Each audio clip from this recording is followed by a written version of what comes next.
മഴത്തോട് മുൻപിലെ പുത്തൻ സ്റ്റോറിയിലേക്ക് ഏവർക്കും സ്വാഗതം. ഈ സ്റ്റോറി ഇഷ്ടപ്പെടുവാണെങ്കിൽ സബ്സ്ക്രൈബ് ചെയ്യണേ, അതുപോലെ തന്നെ ലൈക്ക് ചെയ്യണേ, സപ്പോർട്ട് ചെയ്യണേ. അങ്ങനെ ബാലേന്ദ്രനാണെങ്കിൽ അലീനയും കൊണ്ട് ഹോസ്പിറ്റലിലേക്ക് വരികയാണ്. അലീനയെ കാണുമ്പം തന്നെ ശിവശങ്കരനും അതേപോലെ തന്നെ രാജീവിനൊക്കെ ദേഷ്യം വരുന്നുണ്ട്.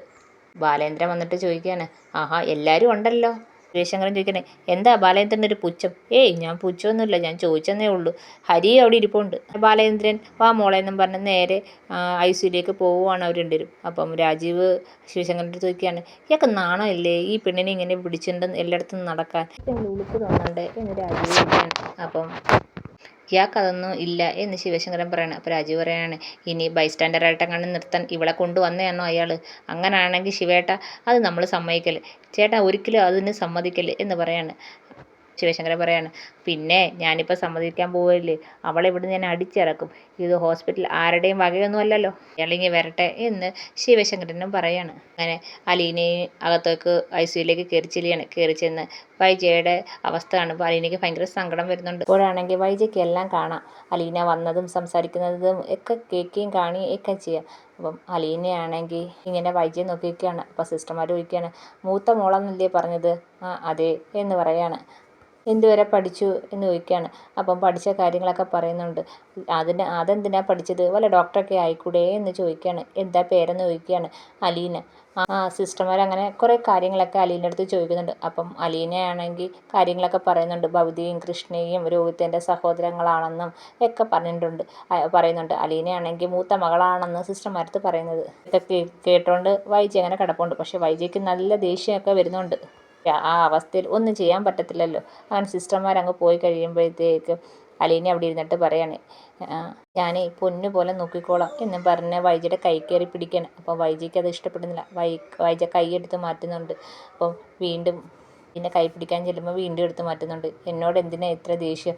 ഞാൻ ഒരിക്കലും മാഡത്തിൻ്റെ ശത്രുവല്ല. ഈ ലോകത്ത് മാഡത്തിന് ഏറ്റവും അടുത്ത ബന്ധുവാണ് ഞാൻ. എന്നോട് എന്തിനാ ദേഷ്യം എന്ന് ചോദിക്കുകയാണ്. വൈജയ്ക്ക് അതൊക്കെ കേൾക്കുമ്പോൾ ദേഷ്യം വരുന്നുണ്ട്. എൻ്റെ ഒരു ശത്രുവായിട്ട് ഞാൻ മാഡത്തെ ഒരിക്കലും കണ്ടിട്ടില്ല. മാഡമാണ് എന്നെ എപ്പോഴും ശത്രുവായിട്ട് കാണുന്നത്. എന്നെ ഇവിടെ നിൽക്കാൻ മാഡം അനുവദിച്ചാൽ മതി എന്നൊക്കെ പറയുന്നുണ്ട്. ഇതൊക്കെ വൈജിക്ക് ഒട്ടും ഇഷ്ടപ്പെടുന്നില്ല. വൈജിയാണെങ്കിൽ അലീന കൈ പിടിക്കുമ്പോൾ എടുത്ത് മാറ്റിയൊക്കെ ചെയ്യുന്നുണ്ട്. അങ്ങനെ അലീനയാണെങ്കിൽ വൈജിയെ പരിചരിക്കാൻ തുടങ്ങി. പക്ഷേ അലീന ചെയ്യുന്നതൊന്നും വൈജിക്ക് ഇഷ്ടപ്പെടുന്നില്ല. അലീന ആണെങ്കിൽ വൈജിയെ വൃത്തിയാക്കാനൊക്കെ ചെല്ലുമ്പോൾ ദേഷ്യം കൊണ്ട് കൈയെടുത്ത് മാറ്റുകയും ഒന്നിനും സമ്മതിക്കാതിരിക്കുകയൊക്കെ ചെയ്യുന്നുണ്ട്. അപ്പം ടീച്ചർമാർ വന്ന് ചെയ്യുമ്പോൾ ഇതിനെല്ലാം വൈജി സമ്മതിക്കുന്നുണ്ട്. അതിലൊരു നേഴ്സാണെങ്കിൽ അലീനയുടെ അടുത്ത് പറയാണ്, ഞങ്ങൾ വന്ന് ചെയ്യുമ്പോൾ പേഷ്യൻറ്റിന് കുഴപ്പമൊന്നുമില്ലല്ലോ, മോള് ചെയ്യുമ്പോഴാണല്ലോ അമ്മയ്ക്ക് ഇഷ്ടപ്പെടാത്തത്. അതെന്താ മോള് ചെയ്യുന്നത് ഇഷ്ടപ്പെടാത്തത്? അമ്മയും മോളും തമ്മിൽ എന്തെങ്കിലും പ്രശ്നമുണ്ടോ എന്ന് ചോദിക്കുകയാണ്.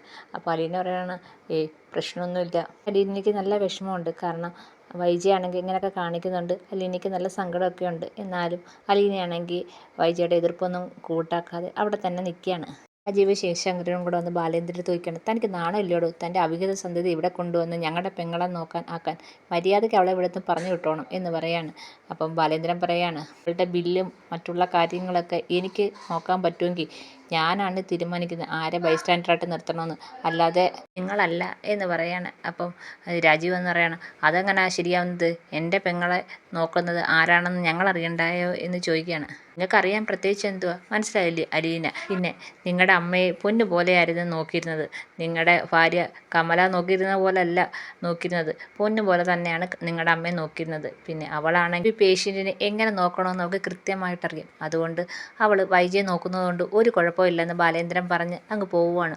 അപ്പം ശിവശങ്കരനും രാജീവിനും ഭയങ്കര ദേഷ്യം വരുന്നുണ്ട്. അപ്പോൾ ശിവശങ്കരൻ എന്തോ പറയാൻ ചെല്ലുമ്പോഴത്തേക്ക് രാജീവ് പറയാണ്, ചേട്ടാ ഇനിയൊന്നും അയാളടുത്ത് പറയണ്ട, നമുക്ക് എന്താണെന്ന് വെച്ചാൽ നമുക്ക് ചെയ്യാം എന്ന് പറയാണ്. അങ്ങനെ ഹോട്ടൽ റൂമിൽ വന്നിട്ട് ഇവർ രണ്ടുപേരും കൂടെ പ്ലാൻ ചെയ്യുകയാണ്. അലീനയെ തട്ടിക്കൊണ്ട് പോവാം എന്നുള്ളൊരു പ്ലാൻ രാജീവ് പറയാണ്. അവൾ വീട്ടിൽ നിൽക്കുമ്പോഴല്ലേ ബാലേന്ദ്രന് അവളെ സംരക്ഷിക്കാൻ പറ്റത്തുള്ളൂ. ഇപ്പോൾ അവൾ എന്തായാലും ഹോസ്പിറ്റലിലേക്കല്ലേ വന്നേക്കുന്നത്. അവളുടെ കഷ്ടകാലത്തിന് അവൾ ഹോസ്പിറ്റലിലേക്ക് വന്നത്, അവിടെ വൈജയുടെ ബൈസ്റ്റാൻഡറായിട്ട് നിൽക്കാൻ അവൾക്ക് തോന്നിയത്. ഇനി അവളെ എന്ത് വേണമെന്ന് നമുക്കറിയാം എന്ന് രാജീവ് പറയാണ്. അപ്പോൾ ശിവേട്ടൻ ചോദിക്കണം, നീ എന്ത് ചെയ്യാൻ പോവുക?